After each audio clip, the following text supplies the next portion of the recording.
I never thought the collapse of my marriage would begin on a movie night. But in hindsight, that quiet remark was the final crack in a foundation that had been breaking for years.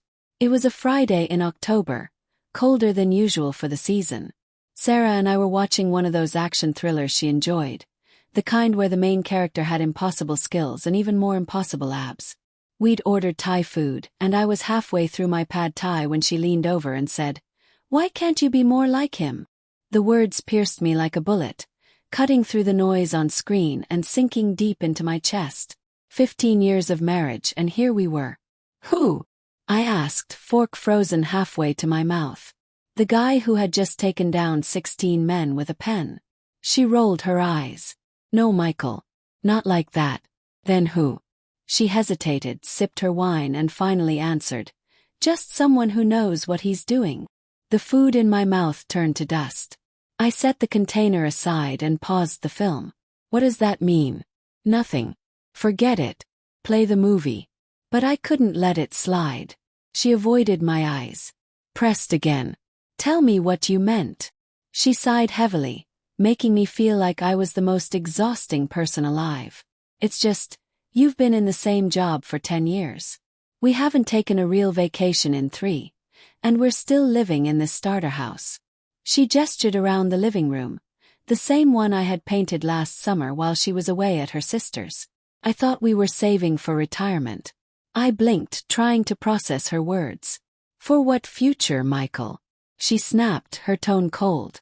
One where we travel when we're too old to enjoy it. One where you take risks at 60. I couldn't believe it.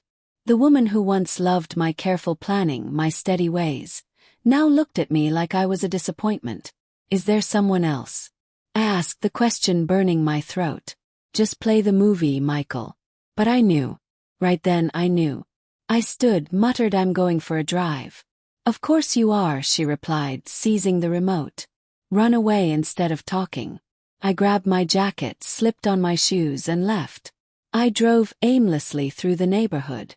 Past the park where we walked our dog before he died. Past the school we once considered for kids we'd later choose not to have. I realized something inside me had shifted. Not only in that moment but over months.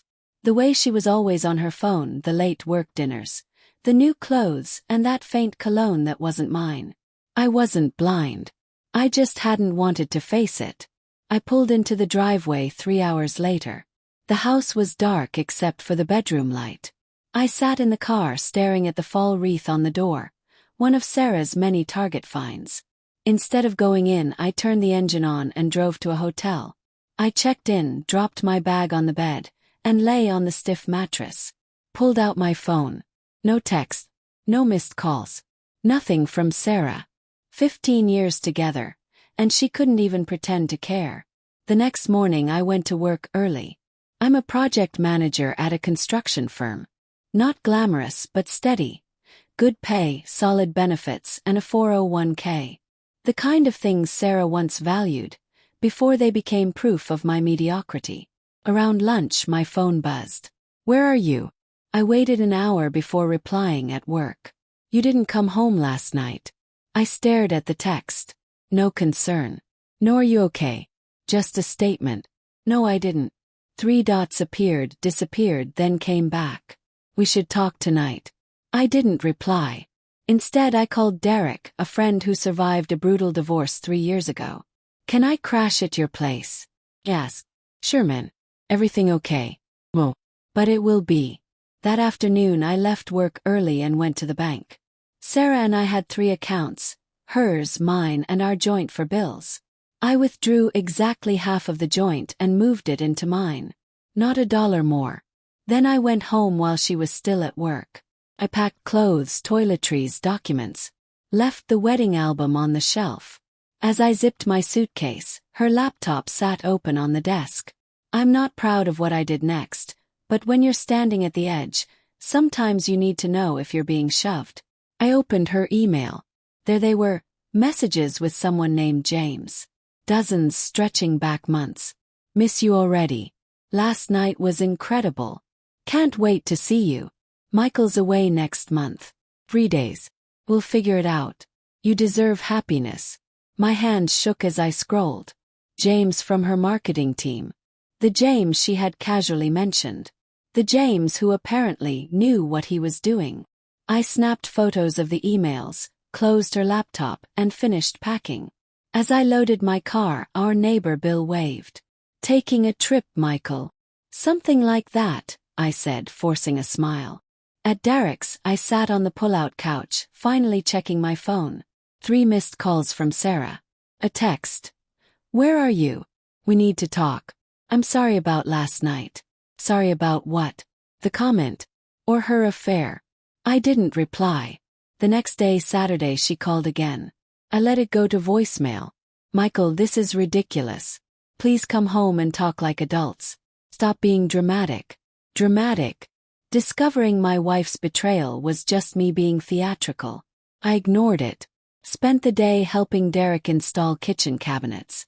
Measuring, drilling, leveling. The work distracted me. Later we ordered pizza, cracked open some beers, and watched the game. Derek didn't ask questions, and I was grateful. He didn't press for details, just gave me space. Sunday morning, Sarah texted again. "I'm going to my mother's. Please be home when I return so we can fix this."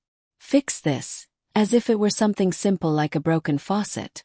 I told Derek I had to head back. He offered to come, but I insisted I needed to face it alone. Pulling into the driveway, everything looked unchanged. Same shrubs, same crack in the pavement I'd put off repairing.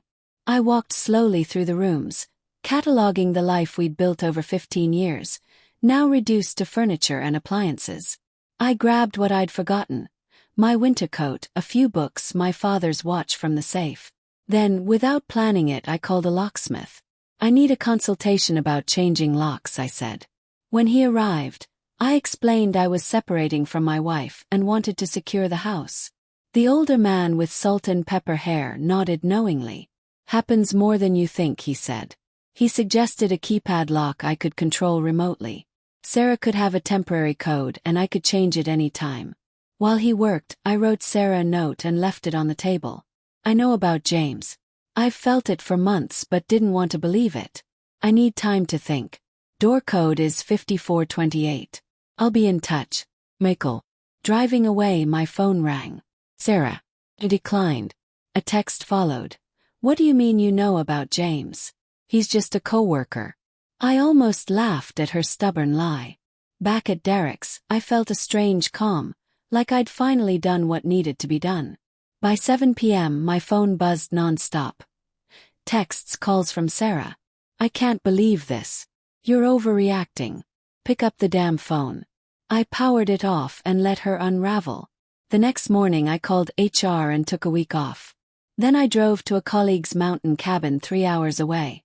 No internet and spotty reception. Perfect. Once I arrived, I turned my phone on. 23 missed calls. Voicemails from Sarah, her mother, her sister. Texts ranging from anger to tears. The latest. "Fine, I'm staying with James. Happy now. Is this what you wanted?" I typed a reply, deleted it, typed again. Finally. "I didn't want any of this. You made your choice long before I left. 3 days in the mountains gave me clarity. I hiked by day, built fires by night, slept better than I had in months. By Thursday I called a lawyer and booked an appointment for next week. I also texted Sarah. I'll be back Saturday. If you want things from the house, get them before then. I'll be filing for divorce." Her reply came instantly. "We need to talk in person." Answered, "No, not now." Her next message. "I made a mistake, Michael. Terrible mistake. 15 years deserves more than this." I stared at the screen, thought of everything she'd thrown away, then typed, "You wasted 15 years. Not me." Contact goes through my lawyer. When I returned Saturday, the house looked ransacked. Drawers open, closets stripped. She'd taken most clothes, jewelry, books, even the TV, the knives I bought her, and all framed photos, except the wedding portrait, shattered on the floor. Message received. I swept the glass, rehung the empty frames. Symbols of the spaces I'd need to fill in my new life. I changed the code at once. The following months blurred. Legal meetings, property disputes, awkward talks with friends blindsided by all this.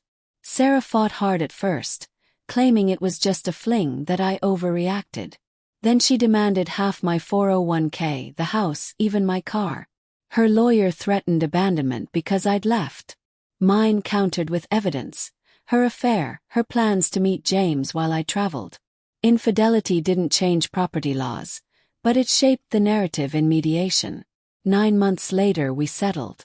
The house sold, proceeds split by contribution. Retirement divided fairly. She kept her car, I kept mine. It wasn't about winning, it was about ending things with dignity. James, I later heard, had moved on. Good at beginnings, terrible at follow-through. 18 months later I sat in my condo. Smaller than the house but mine. Watching a movie alone when a text came from Sarah. I miss you. I made a terrible mistake. Can we talk? I looked around my quiet home, thought of the promotion I'd earned, the Italy trip I'd booked, and the woman I was dating who valued stability and called it attractive, not dull. I didn't reply. Some doors are meant to stay closed.